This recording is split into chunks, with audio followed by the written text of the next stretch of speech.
আসসালামু আলাইকুম। সম্মানিত সুধীমণ্ডলী, আমরা সূরা হাক্কা থেকে এখন আলোচনা শুরু করব ইনশাআল্লাহ।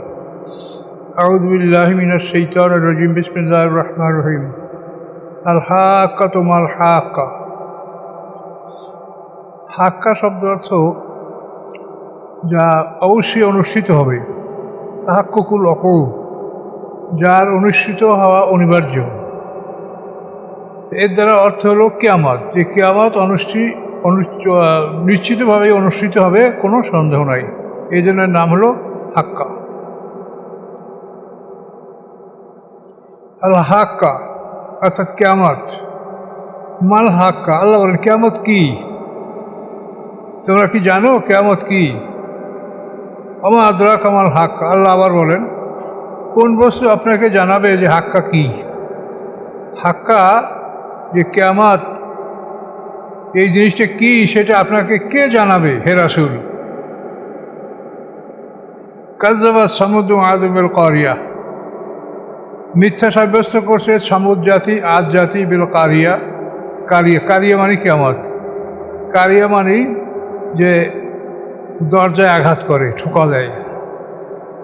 তো কারিয়া কিয়ামতের দিন সিঙ্গার ফুৎকারে সমস্ত মানুষের হৃদয়ে আঘাত করবে। এদেরকে কারিয়া বলা হয়, আঘাতকারী। কাযযাবাত সামুদ আদ বিল কারিয়া। মিথ্যা মনে করছে সামুদ জাতি এবং আদ জাতি কারিয়াকে। এই আদ জাতি আগে, সামুদ জাতি তার পরে। নূহ আলাইহিস সালামের পঞ্চম পুরুষ এবং ষষ্ঠ পুরুষ, এই দুই পুরুষের দুইটা জাতি। আদ ইবনে আউজ ইবনে এরাম ইবনে সাম ইবনে নূহ, আর সামুদ ইবনে জাসুর ইবনে আউজ ইবনে এরাম ইবনে সাম ইবনে নূহ। তো আদ জাতি এবং সামুদ জাতি কিয়ামতকে অস্বীকার করেছে। ফাম্মা সামুদ, অতঃপর সামুদ জাতি উলুবে তাগিয়া, তাদেরকে ধ্বংস করা হয়েছে একটা বিকট শব্দ দ্বারা। তাগিয়া মানে যার সব কিছুর উপরে প্রবল, সব কিছুর উপরে যা প্রবল তাকে বলা হয় তাগিয়া। আম্মা আদুন, অথবা আদ জাতি ফাহুলিকু বেরিহেন সরসারে নাতিয়া। আর আদ জাতি তাদেরকে ধ্বংস করা হয়েছে বেরিহেন সরসারেন, একটা ঝঞ্ঝা বায়ুর মাধ্যমে। আতিয়া যা ছিল সব কিছুর উপরে প্রবল। এই বায়ুটা তার উপরে কতদিন চলছিল দেখেন। সাক্ষারাহা আলাইহিম সাবা লাইয়ালাম ওয়া সামানিয়াত আইয়ামিন হুসুমা। সাক্ষারা আলাইহিম, এই অনুগত করে রাখা হয়েছিল এই বায়ু, এই প্রবল ঝড় তাদের উপরে। সাবা লাইয়ালেন, 7 রাত, ও সামানিয়াত আইয়াম, এবং 8 দিন, হুসুমা অনবরত 7 রাত 8 দিন তাদের উপরে ঝঞ্ঝা বায়ু, প্রচণ্ড ঝোড়ো হওয়া, এটা আল্লাহ তাআলা প্রবাহিত করে রেখেছেন, তাদের উপরে এটা চাপিয়ে রেখেছিলেন। ফাতারাল কওমা ফিহা সারা, আপনি দেখবেন জাতিকে এসব পড়ে আছে। সারা মানে পড়ে থাকা, মৃত্যু অবস্থায় পড়ে আছে। কীরকম পড়ে আছে? কান্নামা আজাদু নাকলিম খাবিয়া, মনে হয় যেন তারা, আজাদ মানে জ্বর, শিকড়, নাকলুন খেজুর গাছ, খাবিয়া মানে উপরানো খেজুর গাছের শিকড়গুলি যেরকম অদ্ভুত দেখা যায়, এরকম সেই মানুষগুলো মরে গেছে। অর্থাৎ জিবরিল আমিন যে তাদেরকে চিৎকার করেছে, সেই চিৎকারে বুক ফেটে তাদের কলিজা, হাড্ডি গুড্ডি, তারপরে রগ, এগুলো এমনভাবে বের হয়ে আসে, মনে হচ্ছে যেন উপরানো খেজুর গাছ উপরে পড়লে যেরকম তার এলোমেলো শিকড় এদিক সেদিক, এরকম ওদেরকে সেরকম দেখাচ্ছিল। আদ জাতি সামুদ জাতি দুইটাই প্রবল জাতি। নূহ আলাইহিস সালামের পঞ্চম পুরুষ এবং ষষ্ঠ পুরুষে এদেরকে আল্লাহ তাআলা এভাবে ধ্বংস করেছেন। তো আদ জাতি সম্পর্কে আমরা তো মাঝে মাঝে কথা বলেই থাকি যে তাদেরকে এই যে প্রবল বায়ু, ঝঞ্ঝা বায়ু, ঝোড়ো হাওয়া 7 রাত 8 দিন তাদের উপরে প্রবাহিত করে রেখেছেন। এই বায়ুর ফলে তাদেরকে আল্লাহ তাআলা আকাশে উড়িয়ে নিয়ে গেছেন ঘুড়ির মতো। আবার আকাশ থেকে জমিনে ফেলেছেন, আবার আশ্রাইছেন, আবার বালুর দ্বারা চাপা দিয়েছেন, আবার বালু হটাইছেন, আবার উঠাইছেন। এভাবে 7 দিন 8 রাত পর্যন্ত তাদের কিন্তু আশ্রানো হয়েছে। আশ্রাইতে এরকম দুর্বল করে তারপর শেষ পর্যন্ত তাদের মৃত্যু দেওয়া হয়েছে, এবং মৃত্যুর পরে তাদেরকে আল্লাহ তাআলা প্রবল বায়ুর সাহায্যে সমুদ্রের মধ্যে নিক্ষেপ করে দিয়েছেন। এভাবে আল্লাহ তাআলা ধ্বংস করেছে। অথচ তাদের দাবি ছিল যে আমাদের মতো শক্তিশালী কে আছে? আল্লাহর কাছে কোনো শক্তি আছে কারো? ফাতারা আলহম মেম বাকিয়া, আল্লাহ বলেন ফাতারা আলহম মেম বাকিয়া, আপনি কি তাদের কাউকে অবশিষ্ট দেখতে পাচ্ছেন? কেউ অবশিষ্ট আছে দেখেন? কেউ নাই। শুধু মোমেনরা, তার মধ্যে যে কিছু মোমেন ছিল তারা অবশিষ্ট ছিল।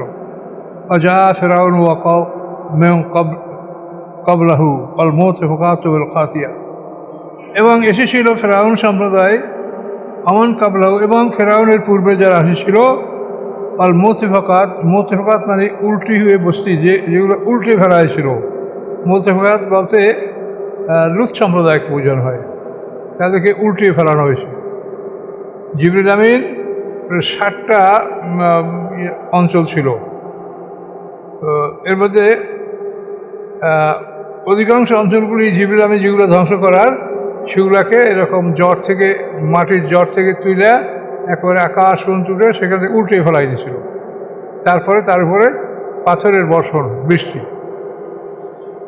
তার মোতেফাকাত উল্টি হয়ে বসতি, যে গ্রামগুলি উল্টে ফেলা হয়েছিল সেগুলি বেল খাতিয়া, তারা অপরাধ করেছিল। তাহলে অজা ফেরাউন আমান কাবল, ফেরাউন এবং ফেরাউনের আগে যে জাতিগুলি ছিল, এবং মোতেফাকাত এটা হলো আরও আগের জাতি, এটা হলো ইব্রাহিম আলাইহিস সালামের সমসাময়িক। ইব্রাহিম আলাইহিস সালামের জমানায় লুত আলাইহিস সালাম পয়গম্বর ছিলেন, ইব্রাহিম আলাইহিস সালামের বড় ভাইয়ের ছিলেন। ইব্রাহিম আলাইহিস সালামের 3 ভাই, হারান, নাকুন, ইব্রাহিম। হারানের পুত্র লুত, ইনি পয়গম্বর ছিলেন, ইব্রাহিম আলাইহিস সালামের বড় ভাই ছিলেন। এরা নিয়ে আসে অপরাধ। আশাও রাসুল রব্বিহিম, তারা নাফরমানি করেছে তাদের রবের রাসুলের। রবের রাসুল, আল্লাহর রাসুল, এই রাসুলের নাফরমানি তারা করেছে। আকাদাহম আখতার রাবিয়া, আল্লাহ বলেন তাদেরকে পাকড়াও করেছে আমার শাস্তি। আখতার রাবিয়া মানে প্রবল পাকড়াও। রাবিয়া মানে সবার উপরে যে ওঠে, সবার উপরে যার স্থান, সেটা রাবিয়া। এর থেকে রেবা, সুদ, বর্ধন। ইন্না লাম্মা তাগাল মাও হামাল্লা কুমফিল জারিয়া, নিশ্চয়ই যখন পানি তাগা মানে কি বিদ্রোহ করা, যখন পানি বিদ্রোহ করলো হামাল্লা কুমফিল জারিয়া, আমি তুললাম তোমাদেরকে চলন্ত নৌকায়। পানি বিদ্রোহ করেছে। আরব দেশে যেখানে 1 গ্লাস পানি মানুষ খাইতে পায় না, সেইখানে বন্যায় বাড়িঘর তলাইয়ে যায়, পাহাড় পর্বত হারিয়ে যায়। কি এটা কীরকম কথা? এজন্য বলছে পানি যখন বিদ্রোহ করলো তাদের উপরে, হামাল্লা কুমফিল জারিয়া, তোমাদেরকে আমি তুলেছিলাম নৌকায়। নূহ আলাইহিস সালাম আল্লাহর কাছে বদদোয়া করেছিলেন 9.5 বছর তাবলীগ করার পরে, যখন আল্লাহ নূহ আলাইহিস সালামকে জানাই দিলেন ইন্নাহু লা ইউমিনু মিন কওমিকা ইল্লা মান কাদ আমান, যে তোমার জাতি থেকে যারা ঈমান এনেছে আর কেউ ঈমান আনবে না। আল্লাহ তাবতাজ বিমা কানু ইয়াফআলুন, অথবা তারা যা করে তার উপরে তুমি আফসোস করো না। এটা নূহ আলাইহিস সালামকে আল্লাহ যখন জানিয়ে দিলেন, তখন নূহ আলাইহিস সালাম বদদোয়া করলেন জাতির জন্য। ওয়াকালা নূহ রাব্বি লা তাযার আরদি মিনাল কাফিরিনা দাইয়ারা, তিনি বললেন ওয়াকালা নূহুর রাব্বি, নূহ আলাইহিস সালাম বলবে রব্বি আমার রব, লা তাযার আলাল কাফিরিনা মিনাল আরদি দাইয়ারা, মানে কাফেরদের একটা বাড়ি ঘরও আপনি পৃথিবীতে রাখবেন, ওদের সব ধ্বংস করে দেন।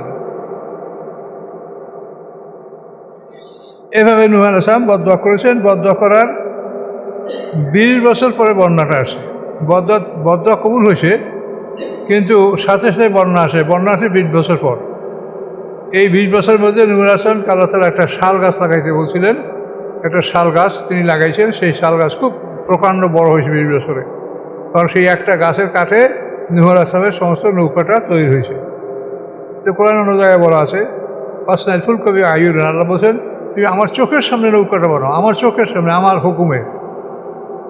নৌকার গলইটা ছিল জুজুয়ের তাইরে, পাখির বক্ষস্থলের মতো।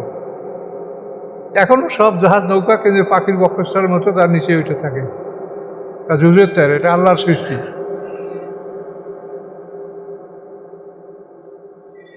লিনাজআলা লাকুম তাযকিরা, যে আমি করব উহাকে একটি উপদেশ তোমাদের জন্য। ও তাই আউযনু ওয়াইয়া, এবং হেফাজত করবে উহাকে হেফাজতকারী কান। যে কান একটা জিনিসকে শূন্য হেফাজত করে, সেই কান এগুলো শূন্য হেফাজত করবে যে আমি এই জাতিগুলোকে এভাবে ধ্বংস করেছি। ফায়জা নফখা সুর নফকাতুম ওয়াহিদা, যখন ফুঁকা হবে সিংহায় একবার, অর্থাৎ ইসরাফিল আসলাম যখন প্রথম সিংহায় ফুৎকার দিবে, তখন পৃথিবী ধ্বংস হবে। হুমিলাতিল আরদু ওয়াল জিবাল, এবং কী করা হবে, এই সিংহের ফুৎকারে তোলা হবে পৃথিবীকে এবং পাহাড়গুলিকে। এগুলোকে শূন্য মানে সিংহের ফুৎকারে ওই বাতাসের সাথে এগুলো সব ঘুরতে থাকবে। পাহাড়, পর্বত, পানি, বালু, নদীর চরে যা কিছু, পৃথিবীর সব কিছু ঘুরপাক খাবে শুধু। হামালনা হুমিলাতিল আরদু ওয়াল জিবাল, তোলা হবে পৃথিবীকে এবং পাহাড়গুলিকে, বা দুঃখাতা দাক্কাতা ওয়াহিদা, এবং সেগুলোকে একই আঘাতে চূর্ণ বিচূর্ণ করে দেওয়া হবে। আকাশ পৃথিবী তুলে একসঙ্গে, পাহাড় পৃথিবীকে তুলে একসঙ্গে আঘাত করে এগুলোকে চূর্ণ বিচূর্ণ করে দেওয়া হবে, সম্পূর্ণ বালু করার মতো হয়ে যাবে। হাইয়ামাজ ওয়াকাতিল ওয়াকা, সেই দিন ঘটনা ঘটবে। ওয়াকা মানে ঘটনা, সেই দিন ওয়াকাতিল ওয়াকা, এই ঘটনা সংঘটিত হবে সেই দিন। সেদিন তোমরা বুঝতে পারবে। অনসাক্কাতের সময় ইয়মাজেন ফাহি, অনসাক্কাতের সময় ফাহি ইয়মাজ ওয়াহিয়া, এবং সেদিন আকাশ ফেটে যাবে এবং আকাশ হবে সেদিন অত্যন্ত দুর্বল। এখন আকাশ যে কতই শক্ত প্রচণ্ড, কিন্তু আকাশ সেদিন দুর্বল হবে এবং সে আকাশ ফেটে যাবে। আকাশ ফেটে যাওয়ার বিভিন্ন কারণ আছে। আকাশ ফেটে যাওয়ার কারণ হলো যে ফেরেশতারা হাসরের ময়দানে যে আল্লাহ আসবেন এবং আল্লাহর সাথে ফেরেশতারা আসবেন, এই ফেরেশতারা আল্লাহর আরশ নিয়ে আসবেন, এদের জন্য আকাশ ফাটবে, এদের জন্য আকাশ ফাটবে। প্রথমবার ফেরেশতা আসবে, প্রথম আকাশ ফাটবে, দ্বিতীয় আকাশ, একতে সপ্ত আকাশ ফাটবে। ফাটার পরে ফেরেশতা আসবে। এই ফেরেশতার সংখ্যা হবে পৃথিবীতে মানুষের যে মানে হাসরের ময়দানে যারা বিচার প্রার্থী তাদের সংখ্যার সমান। তো এদেরকে জিজ্ঞাসা করবে মানুষেরা যে আপনাদের সাথে কি আল্লাহ আসে? না, আল্লাহ আসলে। এরপর দ্বিতীয়বার আবার আকাশ ফাটবে, দ্বিতীয়বার মেঘমালা বের হবে, আরও বড় মেঘ। এবার আসবে প্রথমবারের দ্বিগুণ ফেরেশতা। এবার জিজ্ঞাসা করবে মানুষেরা যে আপনাদের সাথে কি আল্লাহ আসেন? আসেন নাই। এরপরে তৃতীয়বার আসবে দ্বিতীয়বারের দ্বিগুণ, মানে প্রথমবার 1 গুণ, দ্বিতীয়বারে দ্বিগুণ, তৃতীয়বারে 4 গুণ। 4 আর 2 6 আর 1 7, মানে হাসরের ময়দানে যত বিচার প্রার্থী তার 7 গুণ ফেরেশতা আল্লাহ নিয়ে আসবেন মাঠে বিচারের দিনে। এই জন্য আকাশ ফাটবে এবং আকাশ নরম হবে। আকাশ এখন যেরকম কঠিন এরকম থাকবে না। আকাশকে আল্লাহ যেভাবে আদেশ দেবেন, আকাশ আস্তে প্রবল বেগে ফেটে রাস্তা করে দিবে। আকাশ থেকে মেঘ বের হয়ে আসবে, মেঘের মধ্যে ফেরেশতারা বের হয়ে আসবে। এক ভয়ঙ্কর দৃশ্য। আল্লাহ যেন আমাদেরকে না দেখান, আল্লাহ কবুল করুন। অনসাক্কার সময় ফাহিয়া ইয়াউমাজ ওয়াহিয়া, এবং আকাশ ফেটে যাবে এবং সেই দিন আকাশ হবে দুর্বল। মালাকু আলা আরজাইহা, এবং ফেরেশতারা তার কিনারায় চলে যাবে। আকাশ যখন ফেটে যাবে তখন মাঝখানে যে ফেরেশতারা, এরা ওই আকাশের সাথে 2 প্রান্তে চলে যাবে। তাহলে দেখা যায় যে আল্লাহ তাআলা যে ফেরেশতা নিয়ে আসবেন, এটা মানে সমস্ত ফেরেশতা যে ক্লোজ করবে তা না। প্রত্যেক আকাশে ফেরেশতা থাকবে, সে ফেরেশতারা আরজাইহা কিনারায় চলে যাবে। আকাশ ফেটে যাওয়ার পরে ফেরেশতারা 2 কিনারায় চলে যাবে। তাহলে আল্লাহর আরশের কাছে, আল্লাহর আরশের চারপাশে যে ফেরেশতা থাকবে তার থেকেই আল্লাহ হয়তো ফেরেশতা নিয়ে আসবেন। ওয়াহমিলু আরশা রাব্বিকা ফাওকাহুম ইয়াওমাইযিন সামানিয়া, এবং বহন করবে আপনার রবের আরশ তাদের মাথার উপরে সেই দিন 8 জন ফেরেশতা আল্লাহর আরশ বহন করে নিয়ে আসবে।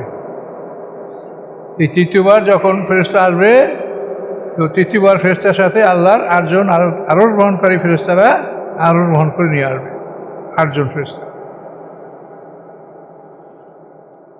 আমরা আসলে বলি যে 4 জন ফেরেশতা আল্লাহর বহনকারী, আল্লাহর আরশ বহনকারী, কিন্তু কোরআনে 4 জনের কথা নাই, কোরআনে আছে 8 জনের কথা। তবে তাফসীরকাররা বলেন যে এমনি স্বাভাবিকভাবে আরশ 4 জনই বহন করে, আর যেদিন আরশকে বিচারের মাঠে নিয়ে আসা হবে সেই দিন 8 জন ফেরেশতায়, মানে ডবল ফেরেশতা এটা বহন করে নিয়ে আসবে। এটা আল্লাহর একটা মানে ভয়ঙ্কর অবস্থা বুঝাবার জন্য আমাদেরকে বলা হচ্ছে।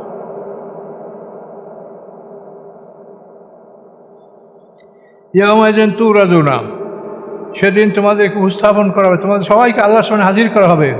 লা তাখফা মিনকুম খাফিয়া, গোপন থাকবে না তোমাদের কোনো গোপন বিষয়, কোনো গোপন বিষয় গোপন থাকবে না। সেই দিন কার মনে কি ইচ্ছা, কে কি চাইছে, কে কি নিয়তে মসজিদে আসে, কে যাচ্ছে, কে কি করছে, কোথায় কার মুভমেন্ট, কোথায় গতি, কোথায় মনের কিছু, সব কিছু সেদিন আল্লাহ প্রকাশ করবেন। ফাম্মামান উতিয়া খেতাব বিয়ামিনী, অতঃপর যাদেরকে আমলনামা দেওয়া হবে বিয়ামিনী, তার ডান হাতে, ফায়াকুলু, সে বলবে, আনন্দে বলবে, হাউম, আসো, নেও, হাউম, আসো, একরাউ কেতাবি, আমার আমলনামা পড়ে দেখো। কথা বলতে পারছেন?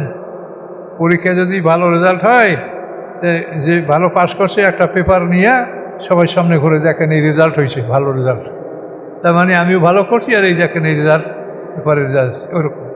হাও মুখরাও কেতাব, এই নাও আমার আমলনামা পড়ে দেখো। ইন্নি জনান্তু আন্নি মোলাকিন হিসাবিয়া, নিশ্চয়ই আমি ধারণা করেছিলাম যে আমি হিসাবের সম্মুখীন হব। আমি দুনিয়াতে এটা আমার নিশ্চিত ধারণা ছিল যে আমি বিচারের সম্মুখীন হব, সেই জন্য আমি সতর্কতার সহিত পৃথিবী চলাফেরা করেছি। ফাহুয়া ঈশাতের রাজিয়া, আল্লাহ বলেন এই লোকগুলি ঈশাতের রাজিয়া, উত্তম জীবন, সুন্দর জীবন তারা ভোগ করবে। ঈশা মানে জীবন, রাজিয়া মানে সন্তুষ্ট, সন্তুষ্টজনক জীবন, যে জীবনে তাদের মধ্যে কোনো রকম কোনো দুঃখ, কষ্ট, বেদনা থাকবে না। এই জান্নাতে না আলিয়া, উঁচু জান্নাতে, জান্নাতগুলি উঁচু সমুন্নত জায়গায় হবে। এই জায়গায় আলোগুলি, জান্নাতগুলি হবে সাধারণত সিদরাতুল মুনতাহার পরে। আমাদের এখান থেকে সিদরাতুল মুনতাহা হলো সপ্ত আকাশের ওখানে। সিদরাতুল মুনতাহা, মুনতাহা মানে শেষ সীমার, শেষ সীমার বড়ই গাছ, মানে ওইটা একটা সীমানা দেওয়া, ওটার ওপাশে ফেরেশতারা যাবে না, ওর ওপাশ থেকে আল্লাহর আরশের ঠিকানা। তো ওখানে তাফসীরে বলা হয় যে সিদরাতুল মুনতাহার পরে আল্লাহর জান্নাতের স্থান হবে, এবং জান্নাতের স্বাদ হবে আল্লাহর আরশ। এখন যেরকম আমাদের স্বাদ এই আকাশ দেখতে পাচ্ছি, এরকম জান্নাতীরা স্বাদ দেখতে পাবে, আল্লাহর আরশকে দেখতে পাবে স্বাদ তাদের মাথার উপরে, এবং জান্নাতগুলি পাশাপাশি সাজানো হবে। কুতুবুয়া দানিয়া, তার ফলগুলি হবে কাছাকাছি, ফলগুলি হবে কাছাকাছি, মানে বড় গাছে বড় ফল অনেক দূরে পেকে আছে, আপনি ইচ্ছা করলে আপনার হাতের কাছে, মুখের কাছে চলে আসবে। এমন নয় যে এত বড় গাছের ফল কেমন করে পরীক্ষা হবে, এরকম কোনো সমস্যা সেখানে থাকবে না। কুতুবুয়া দানিয়া। কুলু, আল্লাহ বলেন খাও, ওয়াশরাবু, পান করো, হানিয়ান, তৃপ্তি সহকারে, বিমা আসলাফতুম ফিল আইয়ামিল খালিয়া, এই জন্য যে তোমরা ছেড়ে দিয়েছিলে আইয়ামিল খালিয়া, অতীত দিনে, অতীত দিনে তোমরা ছেড়ে দিয়েছিলে, এই জন্য আজকে তোমরা খাও। অতীত দিনে তোমরা হারাম খাও নাই, তোমরা নেশা জাতীয় জিনিস খাও নাই, তোমরা অন্যায় কিছু করো নাই, এগুলি তোমরা ছেড়ে দিয়েছিলে, তার পরিবর্তে আজকে তোমরা ভক্ষণ করো, তোমরা আজকে খাও, আজকে শরাব পান করো, আজকে জান্নাতের শরাবে তোমাদের কোনো ক্ষতি হবে না। অম্মান উতিয়া কিতাব শিমালি, অতঃপর যাকে দেওয়া হবে তার আমলনামা তার বাম হাতে, ফায়াকুলু, সে বলবে, ইয়া লাইতানি লামুতা কিতাবি, হায় আফসোস, আমাকে যদি আমলনামা নাই দেওয়া হতো, আমাকে যদি আমলনামা নাই দেওয়া হতো, কিন্তু দেওয়া হবে এই হাত, বাম হাত, এখান থেকে ফারিয়া ওই পিছনের দিকে বাইর করিয়া তারপর পিছনের হাতে আমলনামা দেওয়া বাম হাতে। ওলামাদের মা হেসাবিয়া, আমি যদি না জানতাম যে আমার হিসাব কি, আমার হিসাব কি যদি আমি না জানতাম, এবার আফসোস হয়ে সেদিন বলবে, ইয়া লাইতা কানাতেল কাজিয়া, হায় আমার মৃত্যু যদি আমার জন্য সমাপ্ত হতো, ওই মৃত্যু যদি আমার শেষ হয়ে যেত, মৃত্যুর পরে আর আমি জীবিত না হতাম, তাহলে আমার জন্য কতই ভালো ছিল, এই আফসোস সেদিন করবে। কিন্তু কোনো মানুষ এড়াতে পারবে না, প্রত্যেক মানুষের দুইটা মরণ, দুইটা জীবন, এটা আল্লাহ গ্যারান্টি দিয়েছেন কোরআনে, এটা সবারই এটা ভোগ করতেই হবে।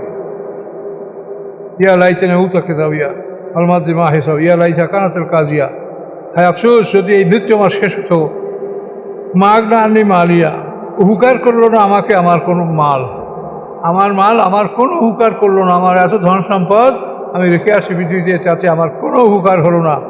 হালাকান্নি সুলতানিয়া, আমার ক্ষমতাও শেষ হয়ে গেল, আমি কত বড় ক্ষমতার মালিক ছিলাম পৃথিবীর বুকে, আমার ক্ষমতা নাই, কিচ্ছু ক্ষমতা আমার নাই, এই কথাগুলো সেদিন বলবে। আজকে দুনিয়ার মানুষ পৃথিবী বেঁচে থাকতে তারা যদি কোরআনের আয়াতগুলি পড়তো, তাহলে তারা বুঝতে পারতো যে আমরা ক্ষমতা নিয়ে আমরা কী করছি। এই যে ওমর ফারুক, তিনি মানে মিহি আটার রুটি খেতেন না, ওই জবের জাতায় ভাঙ্গা আটা, মানে যে রুটিগুলো খুব মিহি হয় না, এরকম রুটি খাইতেন, এবং সাধারণ খাদ্য খাদক, কত সময় একটু মধু দিয়ে, একটু তেল দিয়া, সামান্য তরকারি দিয়ে খাইতেন। মানুষের বলতো যে আপনি তিনটে মহাদেশের অধিপতি, আপনি কেন ভালো খাওয়া পড়া হচ্ছেন না? তখন তিনি বলেন যে আল্লাহ বলবেন যে তুমি দুনিয়ায় আযহাবতুম তাইয়্যিবাতিকুম বিহায়াতিকুম দুনিয়া, আল্লাহ বলবে কাফেরদেরকে যে তোমরা দুনিয়ায় তোমাদের সব ভালো জিনিসগুলো তোমরা নিঃশেষ করে দিয়েছো, দুনিয়ায় কোনো ভালো জিনিস তোমরা বাকি রাখো নাই। শহরে কত নতুন নতুন খাবার বের হচ্ছে, কত সুন্দর সুন্দর খাবার হচ্ছে, এগুলি তোমরা সব ভোগ করছো, কোনোটা তোমরা ত্যাগ করো নাই, হারাম হালাল দেখো নাই, তোমরা সব কিছু খেয়েছো, কাজে এখন তোমাদের আর কিছু খাবার নাই, তোমরা খাওয়া শেষ করে দিয়েছো। মাগ নানি মালিয়া, আমার মাল আমার কোনো উপকারে আসো না। হালাকান্দি সুলতানিয়া, আমার সমস্ত ক্ষমতা শেষ হয়ে গেল। খুজুহু, আল্লাহ ওকে ধরো, গল্লুহু, ওলার গলায় লোহার বেরি পরিয়ে দাও। সুম্মাফিল জাহিমে সল্লুহু, তারপর জাহিম নামক দোজখে তাকে প্রবেশ করাও। গলায় রশি লাগাইয়া, শিকল লাগাইয়া জাহিমের মধ্যে ঢুকাও। সুম্মাফিল সিলসিলাতেন, অথবা তাকে ঢুকাও একটা শিকলে গাছও তাকে, জারুয়া সাবুনা জেরান, যার দৈর্ঘ্য হলো 70 হাত। 70 হাত লম্বা শিকল, ফেরেশতাদের হাতে 70 হাত লম্বা শিকল, সেই শিকলে তাকে গাঁথো। সাবুনা জেরান ফাসলুকুহু, সেই শিকলে তাকে গাঁথো। তো শিকলে গাঁথে তসবিদা না, পুঁতি যেরকম গাঁথা ওই রকমই মানুষকে গাঁথা হবে। মলদার থেকে ঢুকে মুখ থেকে বের করা হবে, এবং এভাবে যে কোনো এক অঙ্গ থেকে ঢুকে অপর অঙ্গ থেকে বের করা হবে, এবং এভাবে বড়শির মতো তাকে ঝুলানো হবে। এরপরে কি হবে? এরপর তাকে গরম পানি কুয়ার মধ্যে নিক্ষেপ করা হবে। সেখানে গরম পানিতে পুড়ে পুড়ে যখন তার চামড়া শেষ হয়ে যাবে, তখন ডাঙ্গায় তুলে তাকে চামড়া পরানো হবে। চামড়া পরাইয়া আবার তাকে আগুনের মধ্যে ফেলানো হবে। আবার আগুনে পুড়ে পুড়ে চামড়া শেষ হয়ে যাওয়ার পরে আবার তাকে ডাঙ্গায় তুলে চামড়া পরে আবার গরম পানিতে ফেলা হবে। ইয়াতুফুনা বাইনাহা বাইনা হামিমেন আন, আর রহমানে বলা হয়েছে যে বাইনাহা বাইনা হামিমেন আম, এই আগুন এবং গরম পানি দুইটার মধ্যে তার তাওয়াফ চলতে থাকবে, মানে পরিভ্রমণ, একটার থেকে একটা, একটার থেকে একটা, এরকম তাদেরকে শাস্তি দেওয়া হবে।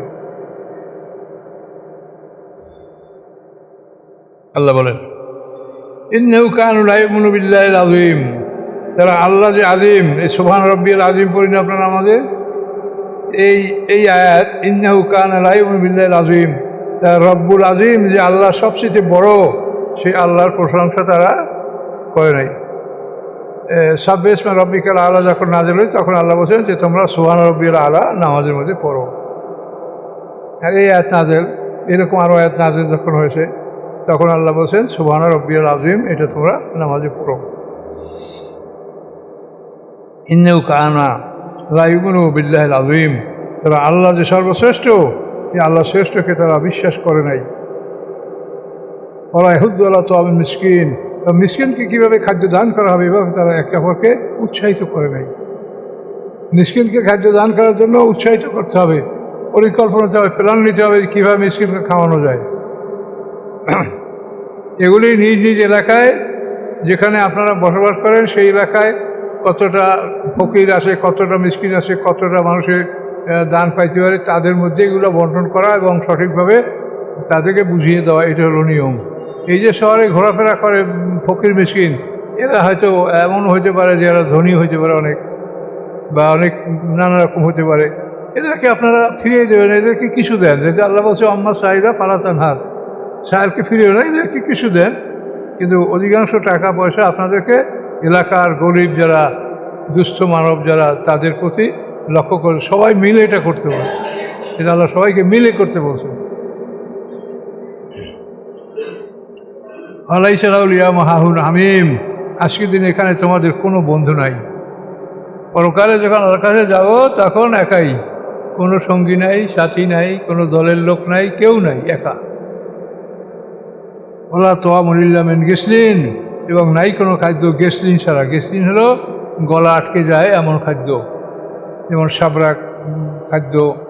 তারপর দড়ি, লাইসালাম তোয়ামুন ইল্লা মিন দড়ি, দড়ি হলো এমন এক কাঁটাওয়ালা গাছ, যে কাঁটাগুলো শুকিয়ে গেলে এত কঠিন শক্ত হয় যে সেগুলো খুব ভয়ঙ্কর, এগুলি গলায় বিঁধে যাবে। এইগুলি খাওয়ানো হবে মানুষকে, এই কাঁটাগুলো মানুষকে খাওয়ানো হবে। ইল্লামেন গেসলিন, গেসলিন হলো মানে পুত জাতীয় খাদ্য। জাহান্নামীদের দেহ থেকে যে নির্যাস যেটা বের হবে মারপিট করার কারণে এটাকে জমা করে গরম করে, প্রচণ্ড গরম করে এটা পান করানো হয়, এটা গেসলিন বলা হয়। লায়াকুলিল্লাল খাতেউন, খাবে না হুয়া পাপি ছাড়া আর কেউ, পাপিরা ছাড়া এটা কেউ খাবে না, কোনো ভালো মানুষ এটা খাবে না। ফালা উকসিমু বিমা তুবসিরুন ওয়া মা লা তুবসিরুন। আল্লাহ কত সুন্দর বলছেন, ফালা উকসিমু বিমা তুবসিরুন ওয়া মা লা তুবসিরুন। এই লায়ের কোনো অর্থ নাই। লা এটা কসমের আগে লা ব্যবহার হয় কসমকে শক্তিশালী করার জন্য। ফালা উকসিমু বিমা তুবসিরুন, আল্লাহ বলেন তোমাদের কাছে আমি শপথ করছি ওই জিনিস যেগুলো তোমরা দেখো, আমার লা তুবসিরুন যা তোমরা দেখো না। আমরা যা দেখি এগুলো সব জিনিসের কসম করছে, আমরা দেখি না সেই সব জিনিসের কসম আল্লাহ করছেন। জান্নাত, জাহান্নাম, ফেরেশতা, তারপরে জিন জাতি, এরকম যা আমাদের অদৃশ্যে আমরা যেগুলো দেখি না এগুলোর কসম করেছেন, এবং যেগুলি আমরা দেখি সেই সব জিনিসেরও আল্লাহ কসম করেছেন। দুটারই কসম করেছেন। কি করছেন? ইন্নাহু লাকাউলু রাসূলিন কারীম, যে এই যে কথা তোমরা শুনছো এটা রাসূল সাল্লাল্লাহু আলাইহি ওয়াসাল্লামের কথা, এটা সম্মানিত রাসূল মুহাম্মদ সাল্লাল্লাহু আলাইহি ওয়াসাল্লামের কথা। আমাবে কৌলে শায়ের, এটা কোনো কবির কথা নয়। কালিলাম মা তুমিন, অতি সামান্য তুমি ঈমান আনছো, এই কথা কোনো কবির কথা নয়, এটা মুহাম্মদ সাল্লাল্লাহু আলাইহি ওয়াসাল্লাম তিনি বলছেন, তার আল্লাহর পক্ষ থেকে তিনি বলছেন। আল্লাহ কৌলে কাহেনেন, এটা কোনো গণকের কথা নয়। কালিলাম মা তাযাক্কারুন, অতি সামান্যই তুমি উপদেশ গ্রহণ করছো। তানজিলুম মির রাব্বিল আলামিন, এগুলি রব্বুল আলামিনের পক্ষ থেকে অবতীর্ণ। এখন এই কোরআন সম্পর্কে বলা হচ্ছে যে ইন্নাহু লাকাউলু রাসূলিন কারীম, এই কোরআন সম্মানিত রাসূলের বাণী, রাসূলের মুখ থেকে আমরা একটা বাণী পেয়েছি, এটা রাসূল আল্লাহর বাণী, তিনি আমাদেরকে পড়ে শুনিয়েছেন, এবং এটা কোনো কবির কথা নয়। কালিলাম মা তুমিন, অতি সামান্য তুমি ঈমান আনছো। এখানে একটা ঘটনা আছে তাফসিরে শানে নজুল, সেটা হলো যে আল্লাহ রসুল একদিন এই সূরা পড়তেছেন, উমর ফারুক পিছনে এসে শুনছে, তখন সে ঈমান আনে নাই। শুনে তার কাছে ভালো লাগে, সে নিজে সাহিত্যিক, উমর ফারুক তো নিজে শিক্ষিত মানুষ ছিলেন, তো এখন উমর ফারুকের মনটা ভিড়ে যাচ্ছে ঈমানের দিকে। কিন্তু শয়তান এসে বলে যে এই খবরদার তুই ভুল করিস না, এটা হলো কবির কথা, এটা কবি মুহাম্মদ সাল্লাল্লাহু আলাইহি ওয়াসাল্লাম একজন কবি। কবিদের সম্পর্কে একটা প্রবাদ আছে, আশেরও কানজুন তাহাত আরশির রহমান বা শুআরাও তালামিজুর রহমান। এর অর্থ হলো যে কবিরা হলো আল্লাহর শিষ্য, আর কবিতা হলো আল্লাহর আরশের নিচে একটা ভাণ্ডার, সেখান থেকে আল্লাহ তাআলা তার শিষ্যকেও এই কবিতা শিখায়। আশেরও কানজুন তাহাত আরশির রহমান ও শুআরাও তালামিজুর রহমান। কবিরা হচ্ছে আল্লাহর শিষ্য, আর কবিতা হচ্ছে আল্লাহর আরশের নিচে একটা ভাণ্ডার, গুপ্তধন। আল্লাহ কবিতা যাদের শিখায় তারা কবি হয়, এই কথা শয়তান বুঝালো। তখন ওমর ফারুক মনে করলেন যে হইতে পারে যে মুহাম্মদ হয়তো কবি, এই জন্য সে এত সুন্দর কথা বলতে পারছে। এখন ওমর ফারুক পিছনে বসে বলছে, কিন্তু মুহাম্মদ সাল্লাল্লাহু আলাইহি ওয়াসাল্লাম তার নামাজে তেলাওয়াত করে যাচ্ছেন, আমা হবে কৌলে শায়েরেন, এটা কোনো কবির কথা নয়। তখন শয়তান চিন্তা করলো যে এখন কী করা যাবে। কালিলাম মা তুমিন, অতি সামান্যই তুমি ঈমান আনতেছ। এখন মুহাম্মদ সাল্লামকে কবি হিসাবে আখ্যায়িত করলো, কিন্তু মুহাম্মদ সাল্লাম নিজে তেলাওয়াতে জবাব দিয়ে দিচ্ছেন যে আমা হুয়া কৌলে শায়ের, এটা কোনো কবির কথা নয়। কালিলাম মা তুমিন। তখন শয়তান আবার বললো যে দেখো, এটা সে গণক হতে পারে, গণক হইলে তোমার মনের কথা সে ধরে নিতে পারে, তাই তোমার মনের কথা ধরে তোমার কথা জবাব দিয়ে দেখ, এটা সে একজন গণক। আল্লাহ বলেন কালিলাম মা তাযাক্কারুন, কৌলে কাহেনেন, এটা কোনো গণকের কথা নয়। কালিলাম মা তাযাক্কারুন, অতি সামান্যই তুমি উপদেশ গ্রহণ করছো। তানজিলুম রব্বিল আলামিন, রব্বুল আলামিনের পক্ষ থেকে অবতীর্ণ বাণী। এভাবে ওমর ফারুককে আল্লাহ রসুল নামাজে কেরাত করেছেন এবং তার জবাব হয়ে গেছে। প্রথম বলছিল কবি, আল্লাহ বললেন কবি নয়, তারপর বললেন কাহেন গণক, বলছেন না তিনি গণক নন, এগুলা রব্বুল আলামিনের পক্ষ থেকে অবতীর্ণ আল্লাহর বাণী। আল্লাহ তাকাব্বাল আলাইনা বা'দাল আকাবিনা। এখন এই যে কথা মুহাম্মদ সাল্লাল্লাহু আলাইহি ওয়াসাল্লামের কথা উপরে বলা হলো না, এখন কীরকম কথা সে দেখেন। আল্লাহ তাকাব্বাল আলাইনা বা'দাল আকাবিনা, যদি মুহাম্মদ সাল্লাল্লাহু আলাইহি ওয়াসাল্লাম কোনো কথা আমার পক্ষ থেকে আমার উপরে বানিয়ে বলতেন, আলাইনা মানে আমার মেহনতিন, তারপর আমি তার হৃৎপিণ্ডের রগগুলি কেটে দিতাম। যে রগগুলি মানুষের এখানে হৃৎপিণ্ডের সাথে যে রগগুলি, এই রগগুলি একে অতীন বলা হয়, আর্টারি ভেন্স, এগুলি আল্লাহ বলছে এগুলো আমি কেটে দিতাম যদি মোহাম্মদ সাল্লাম কোনো কথা বানাই বলতেন। এই কথা মোহাম্মদ সাল্লামের, এই কথা কবির কথা নয়, কোনো গণকের কথা নয়, মোহাম্মদ সাল্লাম। কিন্তু মোহাম্মদ সাল্লাম যদি এই কথা বানাইয়ে বলতেন তাহলে তার কী শাস্তি সে দেখেন। কথা নামেন হল তিন হাজিরেন, নয় তোমাদের মধ্যে কেহ যে তাকে তোমরা রক্ষা করতে পারবে। এবং আল্লাহ আমি যদি তাকে এভাবে তার শক্তি গ্রহিত করে আমি তাকে শাস্তি দেই, তার হৃৎপিণ্ডের রক্ষাটা দেই, যে তোমরা কেউ রক্ষা করতে পারবে এমন কোনো ক্ষমতা তোমাদের নাই। এটা কত বড় কথা দেখেন। কারণ আমরা তো একটা হাদিস পাইলি মোহাম্মদ সাল্লাম বলছে, মোহাম্মদ সাল্লাম বলছে কিনা একটু চিন্তা ভাবনা করিয়ে বলা উচিত আপনার। আমরা কিন্তু হাদিসের ব্যাপারে কোরআনের খেলাফ হলে ওই কোরআনের খেতাব ভালো না মন্দ বা সহি না গাছি তাও বলার আমার দরকার নেই, আমি সব বলতে পারবো না। আমরা বলো কোরআনের খেলাফ হলে আমরা সেটার পিছনে নাই বাস।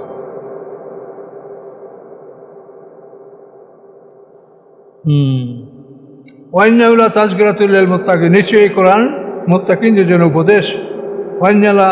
ওয়াইনালা না আলামু আন্না মিনকুম মুকাজ্জিবিন, আল্লাহ নিশ্চয়ই আমি জানি তোমার মধ্যে একদল আছে যারা কোরআনকে অস্বীকার করে, কোরআনকে তারা মিথ্যা সাব্যস্ত করতে চায়।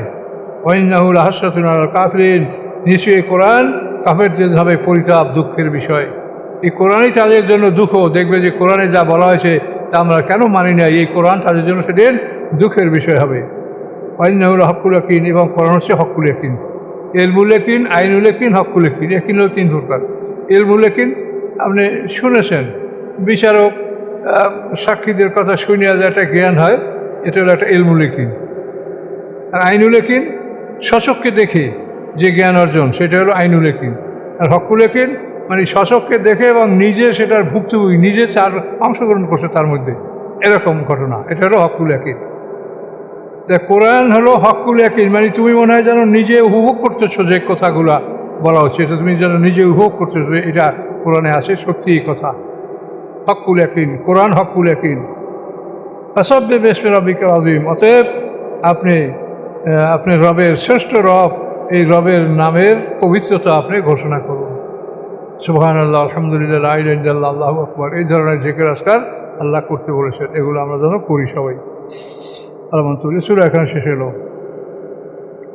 এরপরে মারিজ, আস্তাগফিরুল্লাহ, লা ইলাহা ইল্লাল্লাহ, আল্লাহুম্মা আমিন।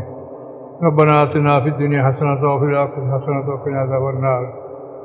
ربنا عليك توكلنا وإليك نبنا وإليك المصير. ربنا لا تجعلنا فتنة للذين كفروا واغفر لنا ربنا إنك أنت العزيز الحكيم. وفوض أمري إلى الله إن الله بصير بالعباد.